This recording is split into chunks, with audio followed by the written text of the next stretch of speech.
huyu mtu amekufa, ndio wapate vile wanamdump pale city. Thank you. Thank you so much, Mr. Frank. Thank you for keeping time. I really appreciate. General, you have 3 minutes, kindly. Yes, so my submission ni moja. First of all, serikali through the police force wamekuwa na inconsistencies mingi sana concerning the death of Albert. First of all, Kanja wakati alikuwa kwa press conference alisema ya kwamba askari venye waliona Albert was unresponsive, they rushed him to Mbagathi Hospital. The word rushed inamaanisha askari walijikakamua sana wampeleke hospitali waokoe maisha yake. But if you look at the footage today, surely our askari walikuwa na haraka kweli. They were relaxed. In fact, they took 20 minutes before wachukue either mwili ama tuseme he was alive, nobody knows. But from the CCTV footage, tunaona vizuri sana. Askari hawakuwa na haraka ya kumkimbiza kwa madaktari. So there is a lot of inconsistencies ile story askari wanapeana and what really happened. So in my opinion, the police, they are covering up. Police, they are covering up for their own. Na polisi ni serikali because the police force is under the government. That is the truth. In my own opinion, kama opposition figures wangekuwa involved kwa hii kifo, hii serikali already ingekuwa isha reveal. In fact, hawangeenda to all that measures kudanganyana huko kwa Senate, kudanganyana everywhere in the press statements kama they think kulikuwa na foul play pale. In fact, wangefanya juu chini kuonyeshana hawa opposition walihusika na hii kifo. So in my opinion, hizi uongo zao zenye wamekuwa wakiambiana na zinakuwa revealed baadaye ya kwamba ni uongo, zinaonyeshana they are hiding something. The police are hiding something, they are covering up for their own. Hata hiyo CCTV yenye ilifutwa huko Central, it's a cover up. So it's clear. It's very clear. And I'm wondering kwa nini wa Kenya hatuoni hivi? Kama hii story watu hawangeandamana, watu hawange insist, ingesemekana huyu jamaa hata alijiua, because that was the first statement, alijigongesha kichwa. Why did the police give out that statement to begin with, and it was a lie and they knew it? So they are covering up for their own. Mwenye hajulikani for now, we just hope atajulikana with time. That is the only thing we can hope. But the information yenye tumepata saa hii, the CCTV and everything, it's clear there is a very massive cover-up going on. Thank you, Madam Host. Thank you, General, for keeping time. Chogo, are you going to say something, or we can move to Nyardok? Let's stop, guys. Okay, what I want to add is that people are saying that somebody spoke here and said Wajaluo are in government. That is your notion, because you've been in government. There is no Luo that has been led with that. There is no Luo that have led a Kenyan government or Kenyan presidency. So you to come here and start stigmatizing us about our tribe wasn't good. I had to address that. I didn't like it, because we are here talking as a Kenyan, fighting justice for all for a Kenyan, a fellow Kenyan. So if our leaders are talking, they are talking with their mouths full. Maybe leo mimi nimelala hata njaa. Unaona? So tukianza kutafuta a justice for a comrade, we cannot start pinpointing people and identifying them as people in the regali. Because kama ni the regali, ninyi ndio mmekuwa kwa the regali kutuliko. Anyway, justice for Albert. He was killed. Could be a rogue police who did it, but they are trying to cover up, because the OCS mentioned very well that he was somewhere, and the CCTV is, I think, where he was with some woman. I hear it is somewhere to go with what, and he's talking, he's not agreeing to do. So the deputy OCS who was there with the name Nganga I don't know what tribe that is, was in charge of what happened to Albert. Anyway, thank you. All right, thank you so much. Huh? Let's go to Nyardok.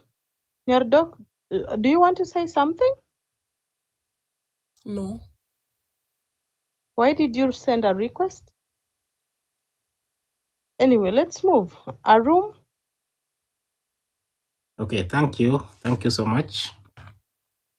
Okay, I had been down here and I was hearing what each were contributing about the unfortunate death of Ojwang.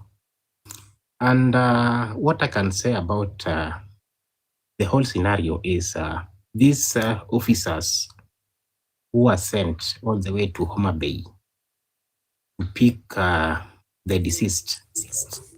These people are the one who should tell us the whole story. Because when they brought Ojwang up to Nairobi, I think they must have passed through somewhere before they delivered Ojwang to Central Police Station. It could not have been easy for them to just come all the way from Homa Bay direct to Central Police Station. I think they might have took Ojwang somewhere for questioning. And that place is where Ojwang was beaten thoroughly, like they were trying to extract some information from him. So it is very unfortunate of what we are now seeing, the CCTV footage, that even the police officers themselves, they are like, they are mixed a lot of issues. And even there is a lot of inconsistencies in what even the DCI said when they were in the Senate. And the police IG, what they said does not even rhyme with what we are now seeing in the media. The media has really done a lot of work when they showed us that CCTV footage. So we are just praying that the IPOA should take up this case, because if the police were left to do this, they will not do anything about it. So IPOA is the independent institution that should deal with this case, and they should not show any mercy to this kind of police officers. We are seeing our constitution, especially this Article 26, the right to life, is being violated. It's just violated by our own people who we are entrusted with our lives, and they are the one who are killing the people they need to protect. So as Kenyans, we have to stand with each other and speak loudly about this thing, about the deaths caused by the police, especially when you kill a suspect in a police cell. We are not safe. If you can take me to a police cell and then kill me there, that is totally wrong. So the police are violating the Constitution 2010, and we have to speak this loudly enough. Thank you, host. All right, thank you so much. David, we don't have people with contrary opinion. Huh? All right, David, you can tell us what you think. Okay, what I think in this death of Albert, as I've said, the police is responsible in the death of Albert Ojwang. Let us not drag any politician in this. Police are responsible from the top up to the constable.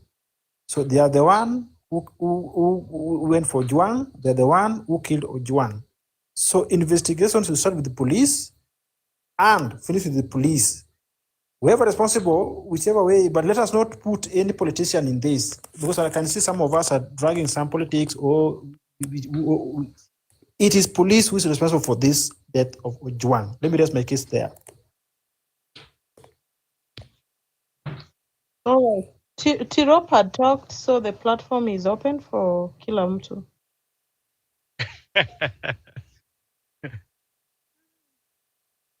Okay. Wacha wenye wachaongea waongee kwanza, ndio tutaongea baadaye. Niongee kidogo. Acha niongee kidogo. Mimi niko tu na swali zingine mbili hapa. Na nataka niulize tu my Madam Chair here. Madam Chair, ni huyu Douglas anaitwa Kanja. Kanja. Ndo alituambiaga ile ripoti ya kusema eti Albert Ojwang alijigonga kwa nini? Alijiua kwa sel. Yeye ndo alisoma hiyo report, si ndio? Kama si yeye. Ni yeye. Haya. Baadaye ikakuja ikajulikana eti Albert aliulewa. Mpaka aka apologize. Tena ni the same Douglas Kanja ndo alituambia eti nani alikuwa after Albert kujulikana kwamba in bad condition, he was rushed to the hospital. Let us underline the word rushed to the hospital. Yani hiyo ni walimpeleka na mbio, walitumia mbio mingi sana kumpeleka kwa hospital. Tumeenda pale leo kwa CCTV, wale mtu mwenye amekuwa rushed kwa hospital, wanata ambulance inanipitanga hapa, hata imewahi nipata hospitali. Mtu mwenye ako kwa bad condition huwa anapelekwa pale, anaingizwa ndani ya raka ndo apate maisha, anaweza enda. Lakini CCTV inatuonyesha wale watu walikuwa just reluctant mpaka 20 minutes. 20 minutes ni mingi sana. Ina contradict the statement. So I think Douglas Kanja pia kuna kitu kingine hapa anaficha. Kuna kitu kingine Douglas Kanja hapa anajua. Ni muongo, kumbe alikuwa analia tu pale kwa parliament. Kumbe ni muongo kubwa sana. Ni muongo Douglas kubwa. Douglas Kanja, Douglas is a green, Albert died green with the Albert died with the deputy OCS there. So deputy OCS called his boss, which is the OCS Talam. So Kanja was working to protect the Nganga. I think the DIG is innocent here. He may have launched, if he followed the right procedure to go and apprehend. Let me just talk. He followed. Let me talk. You will talk, please. No, hakuna venye unaweza. No. This is my opinion. Please let me talk. Let me talk. You're not gonna talk. You're gonna argue with the woman. Are you gonna argue with the woman? Are you gonna argue with the woman? Are you gonna argue with the woman? You're gonna have to let me talk. Please mute your mic. I talk. Yeah. Mute your mic. I talk. You will rebuttal. What's wrong with you? So Lagat followed the right procedure by apprehending the person who is mudsliding his name. That is what I can do. If you defame me, I'll follow the procedure. I'll go report and you are apprehended. That is what he did. Sasa akishafanya hivyo, akaletwa police station. He was to stay there over the weekend and wait for arraignment in court or write the statement, whatever happens. But somebody was taking the law into their hand. OCS Salam may be innocent because he's talking. He is talking. And he is where the CCTV is showing that he was with his mpango wa kando, as per they say, from what I heard, that he's now spilling the beans. So he was not in the police station. He was called because he is the one in charge of that police station. So he was called when things have gone haywire. So they decided to cover it. Kanja was looking at us, lying to us, as if we are fools. But the deputy there by the name Nganga, with the policemen who are rogue, knew what happened that night. Talam is being dragged to this because he's in charge of the police station. Lagat could be dragged on this because he launched the complaint. But the people who killed Albert is the deputy OCS that was there with the rogue police that they sent to his cell to beat him. Lagat may be innocent. I'm not saying he's innocent. He may be innocent. The only problem that is he ordered him to be arrested. But then things went out of his hands. He wasn't staying with him in the cell. So you can't put him here. If I report you and you are put in held in cell and I leave as we wait to go to court, then they kill you. That is gonna be on me. It can't be on me. Because I made a report about you and then the road police came there and killed you. That has nothing to do with me. That's how I look at it. Now you can go ahead and rebuttal. Can I challenge you? You know, Chok, what you are saying that about Langat, that Langat is innocent, I totally disagree with you on that. Yeah. Because we know the police, they work on orders. They follow orders. I cannot be a police, then I kill somebody without being ordered to do so. So you are aware Langat ordered them. Are you aware that Langat ordered them? Or they took the matters in their own hand? Because we have rogue police too. We have to agree to that. No, not at all. A police cannot arrest somebody and kill that person without being ordered to do so. So the orders from above might have made these policemen to go ahead with that heinous act of killing Ojwang. They cannot just order themselves and kill somebody without acting upon the orders that they were given by so in court. So you have to know that. So let me ask you, you want to tell me that you are sure that when they went to pick up Ojwang, their intent was to kill? And if so, why bring him to Nairobi? Ask yourself that and answer. No, why bring him to Nairobi? He can be killed anyway. I've not said that their intent was to kill, but when they arrived at a certain point, for example, in Nairobi, they might have taken Ojwang at a certain disclosed place where they did what they did, and they were acting upon the orders from somebody else. Yes. I also would like to add something. I also, Madam, I think you're also forgetting that Mr. Lagat is the Deputy Inspector General. So he's in a position of power to order anything. We cannot give him the benefit of the doubt just because he was the complainant. Even him being the complainant does not remove the fact that he has the power to give out any order to his juniors, and they have no right or any, yani hawawezi kataa kufollow orders za mkubwa. You know, we also need to understand that ikikuja ni kwa police force, akudanga ati ni yes sir, regardless of who you are, as long as the order is coming from above, whichever, whether it's Kanja, whether it's Masengeli, or whether it's Mr. Lagat. So hatuwezi toa hiyo responsibility yake, and yet he's in a position of power. So we cannot just ignore the fact that here in the DIG, he could have ordered it. How do we know? The only thing I think we can do is wait for the investigation, because I think venye mambo inaendelea, things are being revealed. Because hata polisi wenye walimpeleka Mbagathi walikuwa wametumwa na nani? That's also a question we should be asking ourselves. Who gave the order? Huyu jamaa tolewe kwa cell apelekwe Mbagathi, and clearly the guy, he was not alive.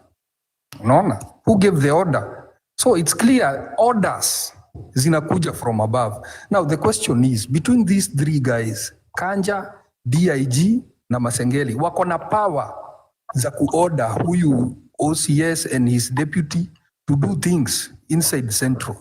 They have that power. So the main issue is who gave the orders, because we don't know, but we cannot make assumptions because they have the power. Hatuwezi toa mmoja wao hapo. I think that's my submission.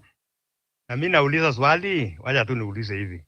Kama wako na power sipo, kuanzia Homa Bay mpaka Nairobi, kama wangetaka kuua, si wangeua na kutupa kwa Shutdown dam na waende bila kujulikana ya kwamba imeuawa na nani. Sababu kuna vitu vingine tutumie ina eyes ya kwamba kama ni hawa askari. Thank you. That's what I was saying. Wangemuua hata njiani angefika huku. That's why I said kuna rogue police pia, you know. And maybe they went overboard na maisha ikapotea. Hata hawa pengine huyo Kanja, huyo DIG, huyo Masenge, pengine wako innocent. Ni vile tu sasa kazi yetu iko kwa line. Wacha to cover. But maybe their intent wasn't to take a life, because kama ingekuwa kuua, wangemleta Nairobi. On the other side, hii kitu ni kama ni politics. Let us also support police, bwana. What police did is very wrong. First of all, getting that one from Homa Bay to Nairobi is very wrong. We have police office, we have court in Kisumu, we have court in Homa Bay, we have DCI in every corner of this country. So let us not defend something that is you cannot defend. Police have been killing people. Look at, you can see the innocent Kenyans that died in Mandamano, Gen Z. They kill people and they cover. So you cannot tell us that the government is not aware of what is happening. These people, Ojwang, police killed Ojwang. So let us wait the OCS atasema nini kwa court, so that we can start our argument from that. Exactly. What I want to say about the whole scenario of Ojwang being brought all the way from Homa Bay to Nairobi, I to my thinking, Ojwang was being brought to Nairobi for this Lagat, the DIG, to see this guy. Which kind of guy is this? So I'm seeing a scenario where Lagat was present and gave all the orders for the guy to be executed. Kuna kitu moja niliona juzi kwa news ya kwamba protesters, saa ile sisi tunafanya maandamano, kweli maandamano ni sawa, lakini kuna watu wengine wanaingilia ndani, wanaanza kuharibu mali ya watu, wanaiba vitu za watu, lakini maandamano tukienda peaceful, hiyo mimi naona ni sawa. Sasa kama hii askari tukianza kusema against hawa, tuseme leo tumefanya maandamano, vitu imeharibiwa na askari wananyamaza mahali pale, Kenya itaonekanaje? Kusema ukweli, kuna watu wawili hapa mimi nachunga sana, isienda across, askari na daktari. Hebu kosea daktari, all of a sudden upata ajali uende hospitali, utatibiwa ama utawachwa tu? Hebu kosea askari, all of a sudden uwezi ama anything happen kwako, wasemu wakuja, watakuja ama watakuja. So tukiongea tuone all corners, tusiongee tu sababu something imeoka. Haya maandamano, tuseme for example ifanyike Murang'a, wacha niite Murang'a, na wenye wanaandamana wako Murang'a, isiwe kama Nairobi, sababu kuna wenye wanaandamana na wengine wana loot vitu za watu, innocent person. Sasa an innocent person mwenye wako, hata mwingine wako na loan. Sababu ya time, wacha nitaongea hapa. Hebu mtafakari hai. Tirop, let me tell you one thing. Police is trained. Police is trained to handle the rioters. On top of that, we have something called NIS. These people detect whoever have any hidden agenda. They can inform the government, so that those who have those can be dealt with. Look at countries like US, Britain. Kuna maandamano na utasikia watu wameuawa, watu wamefanywa nini, because police is informed and trained. So you cannot.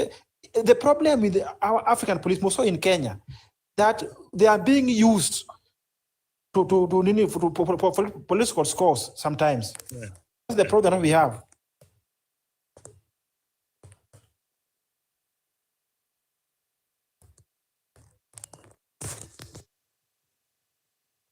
Watu watoe views, tunataka tusikie.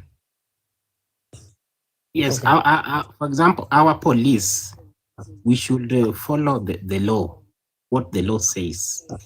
We should not do things that tell us that they are not following the law. Especially this chapter, this article 26, the right to life. Every police officer should know about this.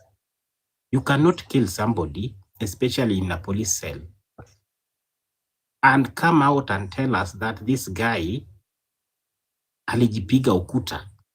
What is that? Sana sana huu mwenye aliandika hii yenye anasema alijipiga kwa ukuta. These people should be arrested. The screen. They should be arrested. Because the IG was just reading things that he was told. He was written by somebody. Even IG did not even confirm before addressing the public of what he was reading to the public. He was just fed by false information and coming out and rectifying and apologizing. That was just a shame. A whole IG of police telling the nation lies.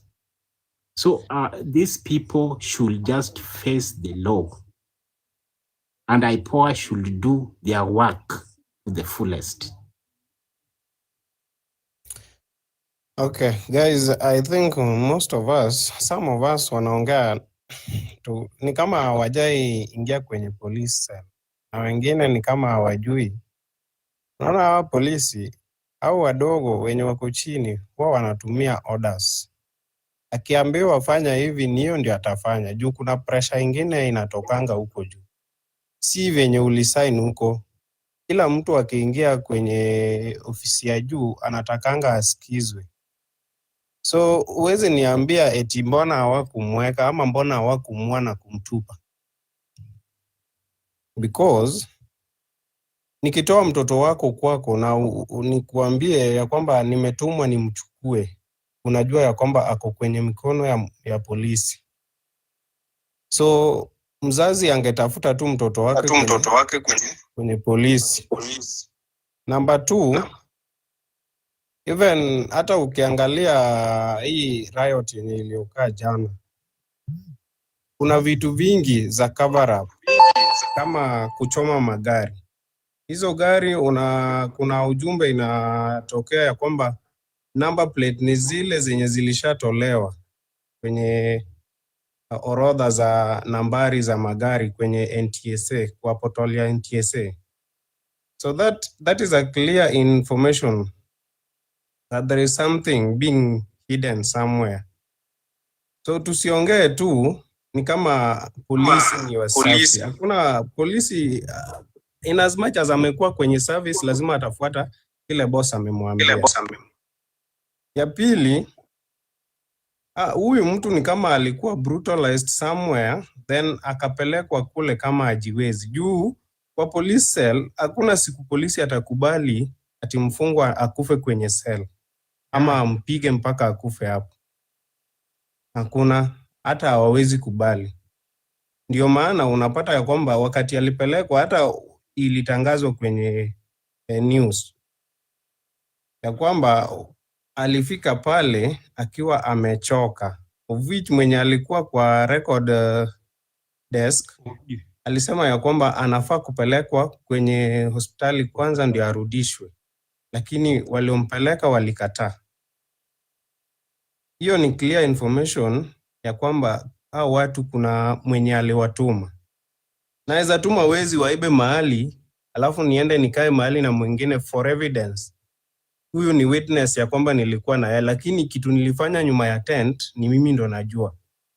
So hatuwezi funika mtu ati yeye ni msafi. In as much as ali complain, and by the time huyu anashikwa kuna mwingine alishikwa alikuwa alikuwa kwenye cell pia. So hatuwezi danganya, huyu mtu anajua kenye inaendelea and kuna kitu wanajaribu kuficha. So tusiweke hao watu ni wasafi. Hao wadogo wenye wametolewa kazi ni ile tu ya kutufunga macho.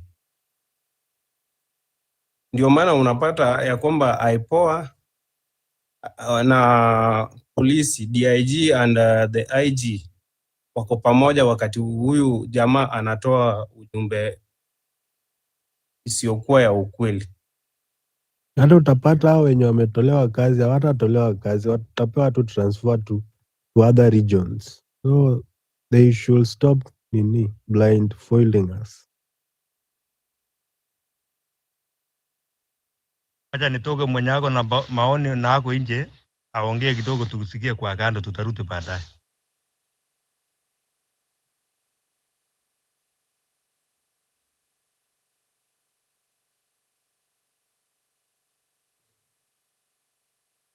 But as a nation, we still have a long way to go in terms of leadership and how we choose our leaders. Like most of our leaders are puppets, so kumaliza hizi vitu is very hard. Hizi vitu kama corruption, these are puppet working for the whites. Ni watu wa US ndo na control Kenya, so it's very hard. And wazungu wataki kuona sisi tukiprosper, so napata vitu kama corruption haziwezi isha huku. Anything yenye inaweza make Mwafrika akuwa akisafa, ni kitu inawafurahisha sana. So hata tukipata mapresident kama kina Ruto wenye wajielewi, wanafurahi sana. So for us to get rid of this thing, we just need to do away with this kind of cultism. Hizi manyumba zao zenye wamejenga huku Kenya hizi, kama tunaweza find a way tuzibomoe na tuwarudishe huko kwao kabisa, we can have peace in our country. But apart from that, we still have a long way to go. Hatuna freedom. Mlichochwa mmepewa mko na independent, but hakuna, there's no independent.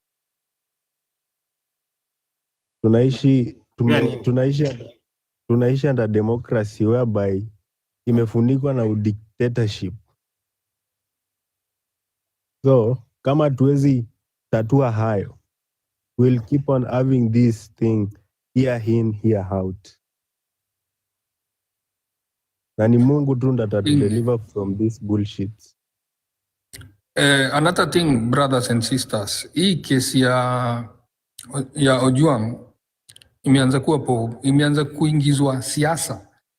Leo nilisikia huyu MP, I think anaitwa Ototsi or something, kitu kama hiyo, akisema mtu wao wa Bungoma, I think alisema kitu kama hiyo, because ule jamaa alishikwa anaitwa Mukwana, I think something like that. Ototsi alikuwa anasema how comes mtu wao peke yao ndio ameonekana akiwa guilty. So I think the politician also, they are setting a very bad precedent, because the moment hii kesi itakuwa politicized, mnaanza kuonea mtu wetu the same way huyo jamaa, huyo MP wa Western alisema leo. I think kama uliona news, you noticed something like that, akisema mtu wao peke yake ndiye anakuwa prosecuted. So this case vile inaendelea, the politicians are very keen to politicize it. Unaona, wakisema kwa nini watu wetu peke yao ndio wanashikwa, kwa nini mtu wetu ndio wanaonewa, and if we are not careful, if we as Kenyans we are not careful, hii kesi itakuja ikuwe politicized, siasa iingie, na hivyo ndivyo itaenda, and it will die down. So at the same time, huyu jamaa atafutiwe justice without any involvement of politics. Due the moment siasa imeingia katikati, itakuwa mbaya sana. Asanteni. General. Yes, my brother David. Okay. Nilisikia hiyo ni ya Ototsi vile alikuwa anaongea. To me nazochukua hivi, socially mean ali expect huyu mkubwa a step aside or ashikwe. So yeye ali surprise kuona mtu mdogo ambaye anatoka kwao ameshikwa. I think I mean that. Haku mean mtu wa kwao ameshikwa. To me vile nilisikia vile anaongea. Okay, I think understanding yangu maybe ndo sikuelewa vizuri. I'm not sure but Kenya mimi nilielewa venye alitaja mtu wetu hapo wa Bungoma. I think he's setting a very bad precedence. Unaona? Yani ana set in motion Sasa mambo ya mtu wetu ikuje iingizwe hapo katikati, because I think this issue it's not about mtu ametoka region gani ama anaitwa nani. It's about justice for Ojwang, because at the end of the day polisi hana kabila, polisi hana political alliances or anything like that. Polisi ni polisi bwana. Hata polisi hata akuwe wa kabila yako pia akikupata pabaya atakukula hongo. So I don't think it matters. Only on rare occasions utapata favorism hiyo concerning tribe and everything in the police force, but they are the same monkeys, all of them. Treatment ya askari ni ile ile tu. So my point was, my brother David, politicians waache kuingilia hii kesi, waache serikali ipige investigation yao, wakuwe na ile transparency, tujue nini ilifanyika exactly. Thank you. General, si mimi naona IG, DIG, OCS, everybody from top to bottom to step aside and leave the IPOA to do their investigation. Watoke tu ndio wasikwe na nini ya kuongea, you know? Wasiinterfere na kesi. IPOA watafanya hii kesi. Juu IPOA ya kwanza watasema hawana resources ya kutosha. So hii kesi itachukua even 10 years before ikamilishwe. Na hii ni kitu inafaa kufanywa within a very short period of time. So hii kitu kama familia wangekuwa wanajiweza ama kuna well wishers, wangetafutiwa private investigation agency ikuje ifanye hii uchunguzi. You number one in Kenya, vitu unaona kama IG, DIG na hizi post zingine za juu, unapatanga in most cases mtu akiingia kwa power anataka watu wake ndio wakuwe hapo. So in most cases unapata huu mtu akona ground. So hata akifanya kosa ni ngumu sana aangushwe. So hiyo hata tukiachia IPOA, already tushaona kitu IPOA wanajaribu kufanya. Na pale nyuma IPOA walicomplain kwa parliament kwamba hawana resources ya kutosha na hawana capital. Finance ni kidogo. So hii kitu naona itachukua muda sana kwa mkononi mwa IPOA. Ya pili, hii kesi ni Kenya inaua kijana yake. Kenya is the one killing her son. Tusiweke globalist here. Because it is our politicians, our leaders, wenye wanachagua, watu wenye wanajua hawatoshelei, hiyo ni wanawapa. You know, when you are not fit for a given position, you should not even be mentioned. Lakini in Kenya, bora tu najua generali, ama anatoka kwa tribe yangu, nitampea hapo, ndio asiniangushe mahali. So hii lazima tutafute private investigation agency fanyike. Na kama sidanganyi, tuone hata ya Baby Pendo. From 2017 mpaka sahi, bado inaendelea. Angalia ya huu msichana wa Rongo University. From 2018 to date, bado inaendelea. So hakuna kitu tutajidanganya hapa eti IPOA watachange kwa hii. Juu hii imewaguza. Polisi haijaipoteza mwenzake. Polisi ni yule. Awe ni independent ama ni nini, polisi wote wako independent. So hapa hakuna, tusidanganyane. Hii tukitaka kufanya labda to campaign for a given private agency wakuja wafanye investigation. Na kuna kitu jamaa ameguzia kuhusu corruption ama na mambo mengine. Hizo ni vitu ni sisi wenyewe tunaweza badilisha kwa kubadilisha sheria za kuchagua hao viongozi za juu au wenye nyadhifa za juu kama DIG na IG. Sheria za kuzichagua, hii mambo ya president kusema huyu ndiye akue, hii ndio tubadilishe itoke. So tukue na a given panel. Kama kuna wakati wa kuchagua kama ya IBC, wakuwe na panel fulani ya kukagua hao watu. Juu kama huyu DIG, si kama hiyo ujumbe yenye ilitokea ni ukweli, mbona anafanya hizi vitu zote? Juu wakati huu jamaa anashikwa already Kelvin ako Kamkunji. So hii ni kitu kubwa sana, si ati imeanzia hapo. Of which this guy amekuwa brutalized somewhere akifanyiwa uchunguzi. Ndio atoe ujumbe lazima angefinywa. So ni kama walimfinya sana. Hata wao wakaogopa. Wakaenda wakamficha pale. Wakati wanampeleka hapo ni kama washaongea na OCS. Akaweka vitu sawa. Unaona washapanga by asubuhi ukuwe umetuma mtu wa kuinterfere na CCTV footage. So hii ni kitu ilipangwa na iko imefuatana. Au wenye tunaona wanaguzwa hapa hawa hata hawajui. Juu kama generali anaweza pelekewa mtu akatae na bado anatolewa kazi. Kwa nini? Tusidanganyane. Kenya bila uchunguzi ya nje haiwezekani hiyo.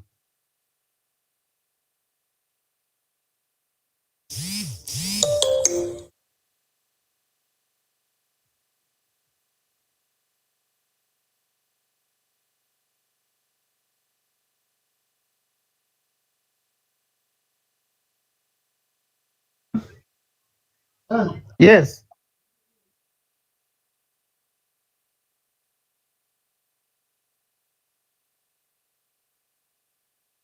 Ndugu, private investigation agency wanaweza fanya juu serikali ifanye tu uchunguzi yao, hawa pia watafanya yao. Kwani Interpol na FBI wanafanyanga aje? Hizi ni vitu zinafanyikanga, si ati sisi wa Kenya ndio tunataka kusema kila kitu haiwezekani. Kuna vitu zinawezekana. Uchunguzi inafanyika. Kuna kitu ya kuaudit security agency. Yes, ni kesi inafuatiliwa. Uchunguzi itafanyika hata uende wapi. Hakuna kitu kama ati uchunguzi haitafanywa. Itafanywa. It's already ongoing and heads will roll very soon. So let's just be hopeful that some crimes you can't get away with sometimes. Donginitiere katamana sikuna OCS mwenye ako jela ama amjui Warwaraka. Yako jela ako kamiti hadi wa leo. Ule mwenye ana face murder charges. Yes, na si hata ule jamaa ule Masai alikuwa na uanga watu, si yako jela. Some things are for public, ziko kwa public domain yenye huwezi ficha. Ikishaingia kwa public hakuna venye utaficha na uende get away with it. Inakuwa ngumu sana. Because it has already attracted what we call public interest. Hii kila squad, kila serikali ukuanga nayo, kila regime wanakuanga na kila squad. So hii ni kitu imechaguliwa kutoka juu. Investigation ya hii squad si rahisi. And you see, they always tell you if you don't play smart, you are going to go in. Like this, in this case, these guys didn't even play smart. Because how can you delete CCTV in Central Police Station na unaacha CCTV yenye iko Mbagadi?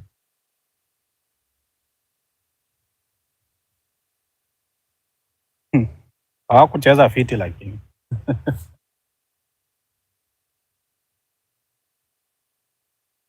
Anyway, mimi nataka kuaddress kitu moja tu, na I want to say that we have a very useless parliament. Before even I joined this live, I was going through the National Police Act, which was written in 2006. And I think whatever the unfortunate unfoldings ambazo zimefanyika kwa nchi yetu past few days or in the past years, I think none of the members of parliament have really taken action. What they have been doing is just whipping emotions instead of acting in their capacity as legislators and ensuring that the process and procedures of national police is amended to reflect the continuous evolving challenges that they are facing. I was expecting them to interrogate the legislative or the process and procedures when they were calling in the IG and the police leadership, rather than investigating why a citizen was killed in the. It was right for them to ask the reason why a citizen was killed in a police cell, but at the same time, they should have been able to investigate and to find out whether the process and procedures were followed from the word when this guy was arrested in Homa Bay and when he was detained in Nairobi, as they claim. So I think we have a most useless parliament and the most incompetent members of parliament we can ever have in history. Because if they can be able to just go and try and do an investigative work which is not within their scope, and instead of addressing the main challenges that the police force is facing, hapa ndio mimi mahali niko na issue nayo sana. Instead of them doing this, I know some of them will be running, I've been running to radio station and calling the TV stations so that they can go and make TikTok videos and influences and whip emotions of the public, instead of addressing the real root cause of all these challenges within their powers and mandatory, because they are the people who are supposed to be legislating. So if somebody lacked, for example, the officer commanding station, anasema yeye ali-hand over roles and responsibilities. At what point did he do that? And why would he do that? Mbona hand over hizo vitu hiyo the same day ambayo mtu anauliwa kwa seli yake? Why is the OCS not taking responsibility and saying this happened within my station and atoe ile taarifa ambayo inaonekana kwamba inakaa mzuri? So partly, even if he is not involved, but I think when it comes to Central Police Station, the buck stops at the OCS, the officer commanding the station. It doesn't stop at the IG. He has the right to refuse to admit anybody who is brought in, apart from the officers who are from that stations, wale wenye wako designated kukaa kwa hiyo station. Anybody who is brought from outside, from DCI or anybody else, they have a right to refuse the admission of that person, unless that person is in right state. So, mimi naweza sema, the members of parliament need to wake up. They need to go back and look at what they are supposed to be doing. They need to go back and interrogate that police act and figure out where there is a gap and try to close those gaps down in legislature. Huku kwingine, hii mambo ya kuwhip sympathy ya kumake press statements is not going to help us as a country. We will continue losing lives, and people who are supposed to be acting and making the right things are not doing it. Thank you for their time.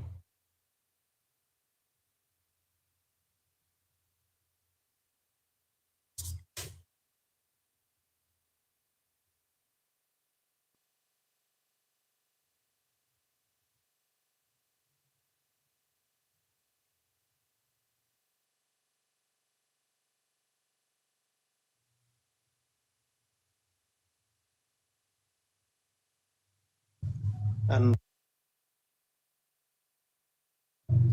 once niseme Nyando my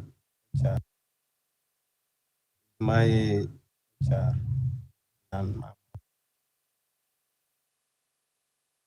my and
or whatever, they'll start taking those courses.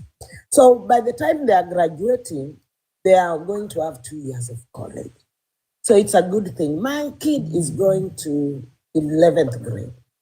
Hata mimi sikujua hiyo path ndiye anataka, by the way.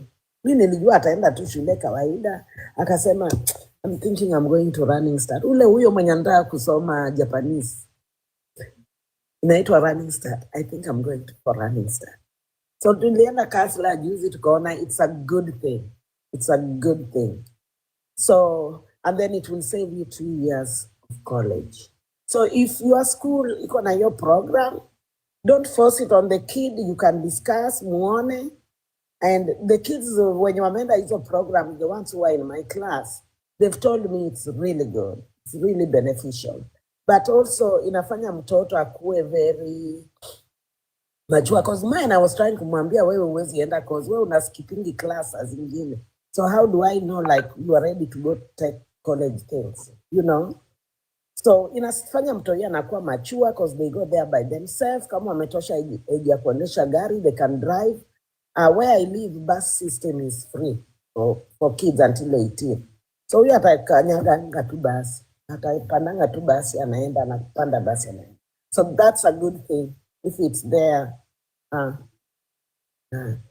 Wow, thank you so much. Hey, my son is going to 11th grade, but hawana hiyo option. But I think vile umeniambia I can talk to the counselor. Maybe iko ni vile hajui. Maybe iko na wewe ndio hujauliza because if it's a state thing, it's a state thing. And there are colleges, they can go and do the program. So just go and find out. Also, if they don't have it, kuna kitu inaitwanga choice transfer. Choice transfer, kama unaishi neighborhood fulani, but unataka mtoi wako aende shule a different neighborhood, you can apply for that choice transfer. Most school districts choice transfer inakuanga hapo January, February, March. However, you can still apply and say that, hey, my kid is really interested in going for this, and in our school, they don't offer your program. How can I, whatever, you know, how can I get it? So choice transfer. Unaweza enda website ya North Carolina, Department of Education, angalia criteria policy on choice transfer. And then unaweza nini hapo. Thank you so much. Wow. Unaona hapo sister Kawini anasema one of my little friends going for medicine is almost done with college credits while in high school. Yeah. And then one thing I found out na mtoi wangu, I found out like you can do course recovery. Kama North Carolina mko na hiyo program. You can mtoi kama tuseme alikuwa anataka apate A or B na alipata C. Sio imemharibia hiyo GPA. So they can do course recovery online. And hii course recovery where I live, I found out uwezi ukaifanya kwa shule. Washington, kama mtu wa kutoka Washington. Uwezi ukaifanya summer, ukifanya summer you pay $400 per course.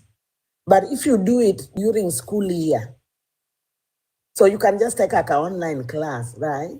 Yeah, course recovery. And then if it's better, it will replace that other course in ulichukua. Wow, that's new for me. So just find out, hey, course recovery, how can, you know, somebody do course recovery? No. Yeah, because mtoi wangu alikuwa na mwalimu mwingine hapo mbaya, mwalimu wa math, bado tunarudi mwalimu wa math.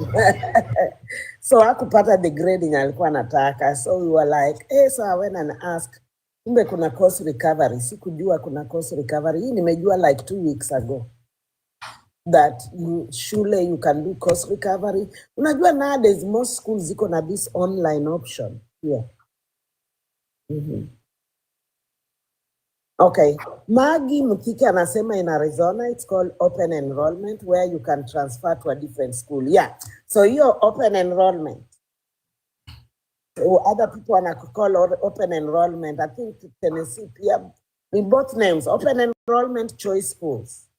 Usually it happens January, February, March for the next school year. So kama hujaridhika na school district yako, umeona hii school district ingine ni poa, apply for mtoto wako when that open enrollment begins. Uwe mtu wa kwanza wa kuapply. And then the only thing is the bus haiwezi kapeleka mtoi wako shule. You'll have to transport the kiddo to shule. Na mko na maswali mzuri. Thank you. Quick question. Yeah. I really appreciate by the way what you do. This is very, very insightful. So I wanted to know, is it first of all, if you don't mind, type jina yako hiyo, nimejaribu kutafuta kwa Facebook sipati. I think it's because it's a very complicated name. Imperial Lebuni type here. Yeah. Achieng Nyakwaro Otieno Agenga. That means I'm Achieng, the granddaughter of Otieno. Oh, okay. Aya. So kitu kingine nilikuwa nataka kuuliza whether you have an idea or resources where watoto wa immigrants like minority. I know the new administration may change mambo ya minority equity, the day whatever policy may change. But do you know of any scholarship programs that target watoto kama wa immigrants ama minority Africans that you may want to share? And number 2, kama unakuanga na live yako ya education, hiyo live nataka kujoin because I feel like I have a lot of questions and I really want to learn more from you. Na nataka kukufollow Facebook, so acha nitafute Nyakwar. Thank you very much. God bless you. Yeah. Sasa hiyo ya immigrant na scholarship, sasa mimi hiyo siwezi jua because mimi hapa ni mtu wa K through 12 tu hapa. K through 12. And K through 12 all kids are treated the same. But kuna microaggression hapa shuleni, watu wacha niwaambie. Kunayo. So even though they are the same like watoi wengine, kuna those hizi na hizi tanga madharau ndogo, hizi madharau ndogo zipo. So yeah, so hizo scholarship, maybe mtu wa college can talk about that. Another very good resource, your school counselor. They have all this information. Hizo maprogram wako nazo, kama mtu yeye anaweza chukua those high school college credits wako nazo, na any other resources za immigrants. I know kuna another program inaitwa Makini Vinto. I don't know if it's only here. Watoi wenye wako homeless and things like that. There's a way, there's school district na state inaweza wapatia accommodation, nyumba ya kuishi. But all this information unaweza pata kwa counselor. Concerning my life, I talk about disabilities and children with disabilities. And these are my misconception about disabilities. I started talking about looking at Kenya, saizi wako na act. So talk about here na Kenya. So Kenya now they have a disability act, inaitwa the Persons with Disability Act of 2025. Hiyo 504 wacha tukuje tuongee siku nyingine. What do you mean? Next time wacha tuongee hii 504. Hii 504 ni mzuri, especially kama wewe ni parent uko na mtoto mwenye ako average na below average. Ule mwenye apendangi kusoma kama huyo wangu wa pili.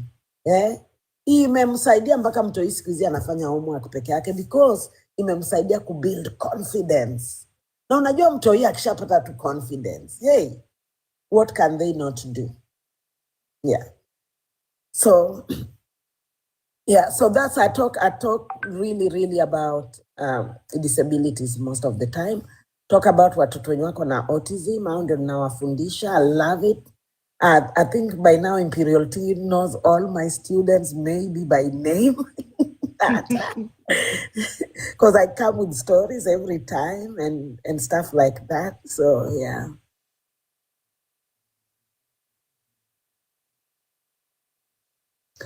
So Maggie anasema school district transfer is a guess. It depends with the state. Some do not allow. Oh yeah. So the only thing is most of these schools, kama hizi mzuri, they are usually the enrollment kama iko full, sometimes they might not accept. But wacha niwapee trick ingine na msiniseme kama we kama ni nurse, unataka mtoto aende kwa school district mzuri, enda tu apply ati we ni substitute teacher. Substitute teacher hakuna mtu mwenye anataka uendange job kila siku, you know. Unaweza enda hata job once a week, unaweza enda 4 hours, uende tu like we unakuwa nini. Si wewe sasa unataka ile kitu yenye unataka mtoto wako amenyimwa. So kama we ni mwalimu unafunza kwa hiyo school district, mtoto wako, kama we ni employee, mtoi wako atanyimwa opportunity ya kusoma. So that's another trick chini ya maji yenye unaweza fanya. Unaweza apply, alafu wewe mwenyewe unajua kitu yenye unafanya. Unaona? Alafu naendanga huko unafundisha maybe once a bora huko kwa system. Hakuna mtu ataenda ati wewe hujawahi kuja job 1 week, 2 weeks, 3 weeks. No. Unaweza chukua off day yako moja uende ukue substitute. So hiyo ni chini ya maji. Na bado unalipwa? Yes, utalipwa hiyo tu ya that day. But unajua sasa umepata like tuseme shule like I know like kama shule yetu the enrollment like it's over enrolled. So they might deny based on kuwa you over enrolled, right? And but kama we ni employee kuwa substitute utakanga, you don't have to, sio lazima uende job. Because when a substitute, unaenda kama mwalimu hayuko. So you can take maybe 1 day a month. But wewe mwenyewe unajua kitu yenye unafanya. Hiyo ni ya chini ya maji.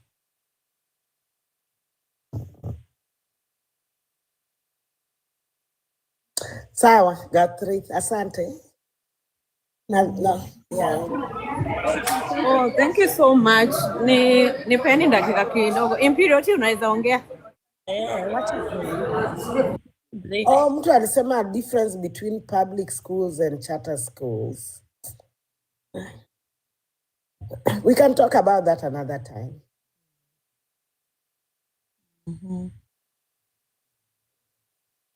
Thank you, Nas Gracious. Mwalimu Acheng is awesome. Yes, I am. Hata class yangu ya pandemic nilikuwa naita awesome Miss so and so's class. Yeah. When are you going to discuss 504? I want to join. So Acheng anakuanga live on she tries to go live. Acheng maybe December. Unajua sinanga time because sasa job na nini na kazi. So I've not been consistent, you know. But I can always hop into this live because you're bado ni engagement, you know. Yeah, we need to talk about these things. This is my 504. We need to take advantage of hizi vitu. Sio vitu mbaya. Unajua watu wanafikirianga hata hiyo IP ni kitu mbaya. It depends. And ina depend na wewe parent. Mwenyewe, what do you want kwa mtoi wako? What do you want? Yeah, thank you very much. Of the viewers here, if you've not followed Acheng, hata sijui unangojea nini, because this one is one to keep. Yeah, tuweke siku ya 504. Yeah, tutaweka siku ya 504.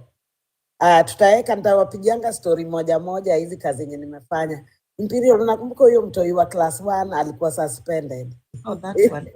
Huyo alifanya principal akajikojolea kwa lomi.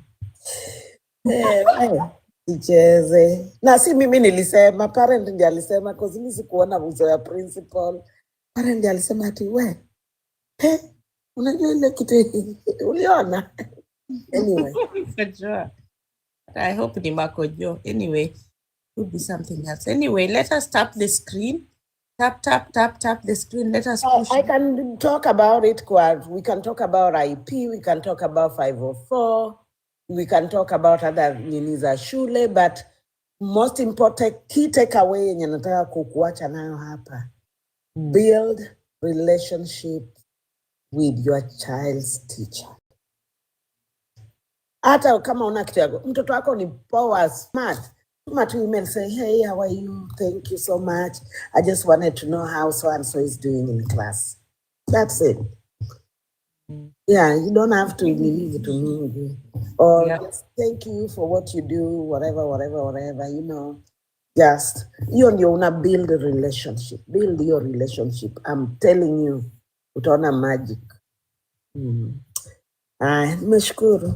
And thank you, Gapiri, for inviting me to You're most welcome. Thank you so much. I really appreciate you. Hey, let us push the live to 110K. We're almost there, guys. Tap the screen. Yeah, the live. When it comes to people. Yeah. Thank you so much, Mwalimu Achieng. Thank you so much, everybody who has been here. Wow, nilikuwa nimesema hapa nakaa hapa hata nilindanganya. Aki mimi nakuanga muongo. Mimi sijui kama mbinguni nitaiona na vile nataka kuiona. Those who followed me, I'll follow you back. My follow for today imekuwa cut off, so tomorrow, 24 hours from now, I'll follow you back. I really want to thank Mwalimu Achieng. Unajua nilikuwa nataka ni muinvite officially but sikuweza as some of you know travel, I'm out of my state. So nilichanganyikiwa na time, nikachanganyikiwa na days. So pole sana, but I appreciate that umeweza kukuja hapa na ukatuongelesha and everybody amesikia. You know, you are such a resource, uko na a lot of information. We want to tap into that information because wakati mwingine tuna feel lost in the education system as much as we want to harness as much as we can from that sector. But thank you so much for what we've gained today. I can assure you I'm going to be inviting you as many times as possible. Yeah, so guys, tafadhali nimeona Kelly Aren, nimeona Nas Gracious. Nataka guest wangu wapewe gifts. Nataka guest wangu wapambwe na maua. Hizo roses sijui mnaekea kina nani kama si hawa guest zangu. Tafadhali give Mwalimu, give Imperial Tea, Gloria, Sami, Sister Winnie. People have never gatekeeping. Nataka kusema gatekeeping. People have not gatekeep in my life, so give them gifts. Atieno, my very able, niko na very many moderators siku hizi. Mungu amenibariki. Kina Gloria, Miona, Tisera. I really appreciate you guys. Morelli was here, Kemi was here, Cielo Queen was here. Hata wakati mwingine sijuangi niseme nini. I have so much support na I can see somebody anasema this live is very educative. But let me tell you guys, me when I started doing this live, sikujua where we were going. But look at how far we've come and how far we are going. So thank you so much. I appreciate you for supporting me, supporting the dream, and also being here to learn and being willing to give information. So what I want to do is I want us to conclude this live. Nataka kila mtu mwenye ako kwa panel nampea 2 minutes each so that we can wrap it up. Utupe summary and anything you want us to know, then we can do this another day. So let's start with Sami.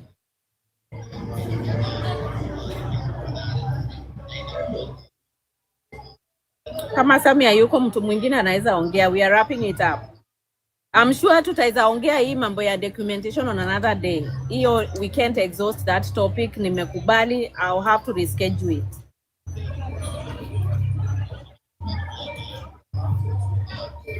So kama Sami hayuko, Gloria, parting shot. Na si kuniangusha. Sikuangushi.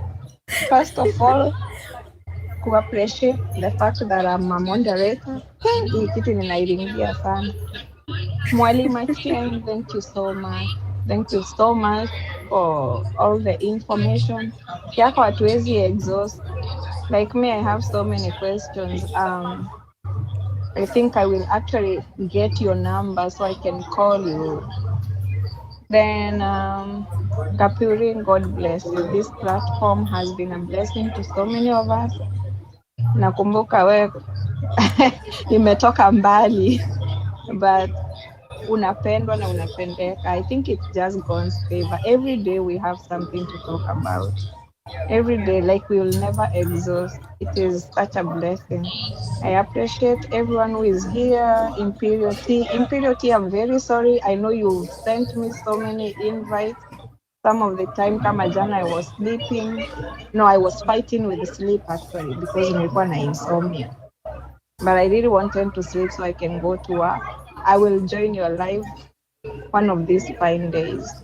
Yeah, let's support each other. Wenye kama mimi mwenye siwezi fungua live, you see na hiyo nguvu, I'll continue clapping for the rest until when my day comes. Yeah, thank you so much.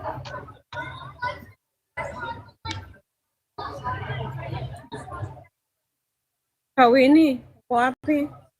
Dakika ni 2. Tisera, come on mama. Mimi nangoja kuomba. Okay, sawa pastor yuko so utaomba. Tisera, your parting shot.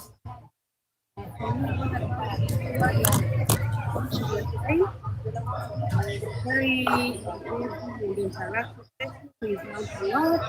Thank you so much for getting our guest every day. We are learning a lot. Oh, thank you so much. This is especially when tunakuja na watoto huku. Tunakuanga so confused na hiyo education. Hata wale wasijai understand.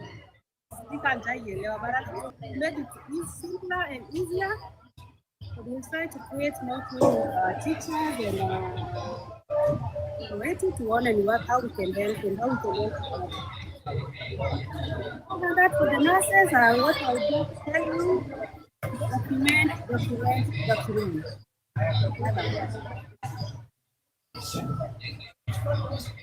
Atieno.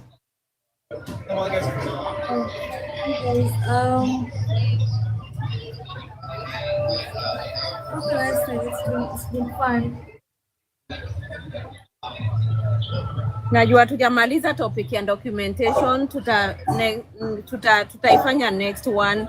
Na pia kama kuna mtu anataka kuendelea na documentation, we can continue. Me, I'm ready to support also anybody.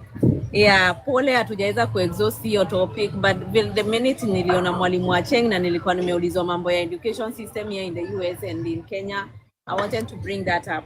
But tutaendelea. I'm sorry Atieno, najua uko na notes za documentation. Hizo tutazipitia.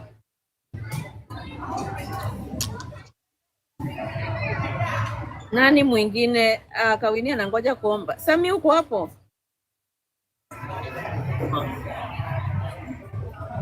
Parting shot. Parting shots. Kwa wale wako Kenya, start practicing what you have learned from NCLEX. I think NCLEX is an eye-opener to what the US system is like. So start practicing with your patients, because what I always believe that the nursing concept is the same, whether you're in the US or in Kenya or anywhere. The only difference ni kwamba resources here are a bit different. Na utapata pia hapa kuna nursing homes inakaa tu kama kahosi fulani na rural Kenya, because utapata nursing home so many patients na mambo ni ngumu. So just start practicing what you have learned from NCLEX. That way the transition, in my opinion, will be easier. Na kwa mwalimu Acheng, I have learned a lot from you and I truly appreciate. I have already followed you on Facebook and I will follow you in other forums. Thank you everybody, and thank you Purity. I don't know how to pronounce the other name. Gapure. In Kimeru, it's Gapure. Yeah, he live ilianzanga tu like jokingly, lakini look at what is happening now. I think we are touching lives. And I think this is information. It's a movement. Yes, this was the gap that was missing. Na kwa wale wanataka some factual information, I think those who have followed me on Facebook, they have seen. I post things there in black and white. I call it as it is. Thank you very much. Thank you, Sami. Kemi, parting shots. Mama, parting shots. Okay, thank you so much. Thank you guys for coming. Thank you for hosting this live. And thank you for choosing to talk about things that affect us directly as immigrants, as people in workforce. And thank you so much for bringing people like Acheng. I've never met Acheng. Soon I'll be a mom, so I will need her. Woo! Iko wapi makofi? Makofi imepotea. Tuni ni kama 3 years. Aki nini wa Kenya?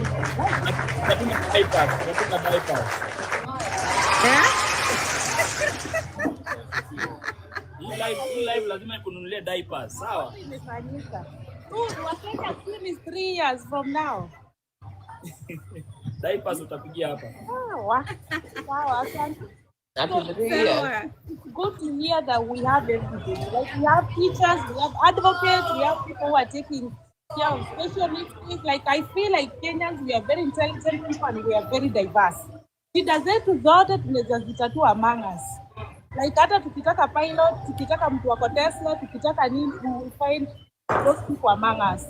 There are people who have made mistakes in this country. Ikuwe ni credit card, ikuwe ni mambo ya child parenting, because they didn't have forums like these forums that we have, you know, because they were trying to juggle things alone.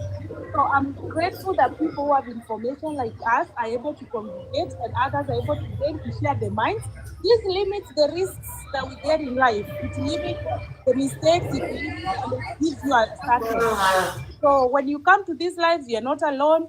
Get information, you do better, and you will do better than the people who came before us. So that is why I always join these lives, because I did not come 22 hours to fumble life. I came 22 hours to make it and go to the top. So guys, share these links. Anytime we have these forums, please share so that we can educate each other.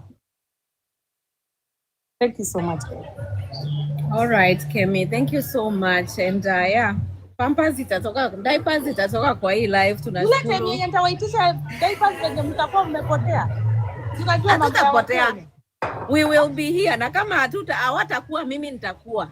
I'll be here. Zaa tu, kwani diaper inaweza kupaza, and then Ngoja, we are changing, we are the change agents. Sisi tuna represent Kenya in a good way now. Sabaki nilifunga mtoto gazeti. Okay, wacha nipe mwalimu Achieng nafasi ya tupe parting shot. Asanteni sana. So I just had the similar things, documentation, even as we do a lot of documentation. And if mtu mwenye anafunza special ed documentation, wewe mwalimu lazima document, because mtoto atasema huyu mwalimu atufundishangi afanyi hivi whatever. Document. This day nili reach out parent, mtoto wako bado hajatano homework until today, na wewe unataka mtoto wako apate A, B. But anyway, I'm so grateful for this forum. Thank you, Imperial Tea, for inviting me and GAP3 to come here. I love talking about education. That is my passion. And I thank God that I have knowledge. I've taught all grades except primary, 1st through 5th grade, taught regular ed and special ed. So hiyo ndio inanisaidia sana. So thank you so much. I really appreciate coming here. I really appreciate to come here and share knowledge. Always, I remember those days I used to go and talk in Quito. I would just say, like, even if I just help one person, because there might be just one person who needs it, or one person mwenye amekuja juzi and anajaribu kunavigate. That's just. So thank you guys. Thank you for this panel, and I hope to come more. I've sent the link to my niece mwenye anamaliza nursing school, so aanze kujibambana. Wote nitamtafutia hiyo book ya NCLEX. Inaitwa NCLEX, whatever, that exam. But thank you guys so much for coming. I think having a forum, mali mnakuja, mnaongea, unasema your frustration. Unaona hapa saa zingine hakuna mtu atupenda kwa nyumba ya mtu, hauna ule rafiki utaenda kuongea naye, lakini kuwa na forum ya watu wenye same profession, mnaongea, mnafungua roho iwatoke, mna discuss on how to improve practice na vitu kama hiyo. I think that's a really good thing. So thank you and thank you for inviting me. Asante sana mwalimu Achieng. Nataka kuita Imperial Tea, alafu definitely after Imperial Tea I'm gonna hand over to Miona.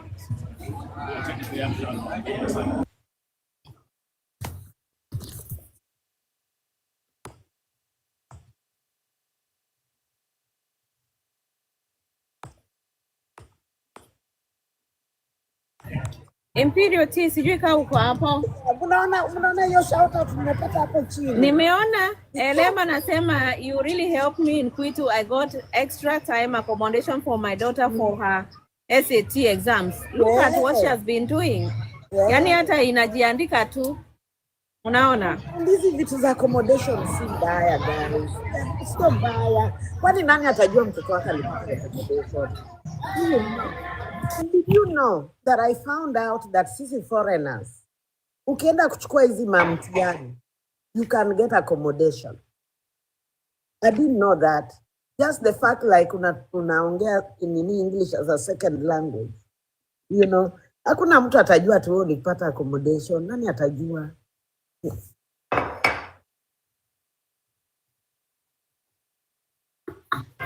Mwalimu Wachengu, umeona unaweza pata vitabu za NCLEX mwenye anataka kutumia tu. Unaona sasa? This is what we are talking about. Hiyo ndio the power of connection. Inaitwaje? Networking. Networking. Ziko hapa.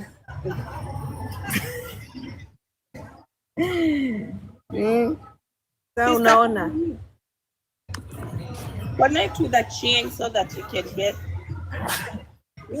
our girl to come. Asante,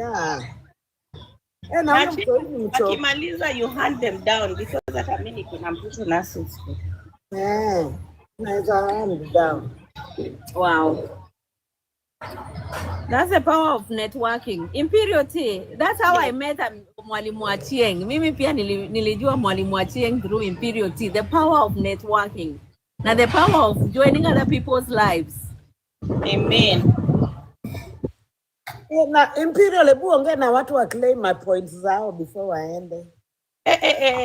Actually, I'm seeing the numbers are dropping, but you need to put a stamp that you are in the purity.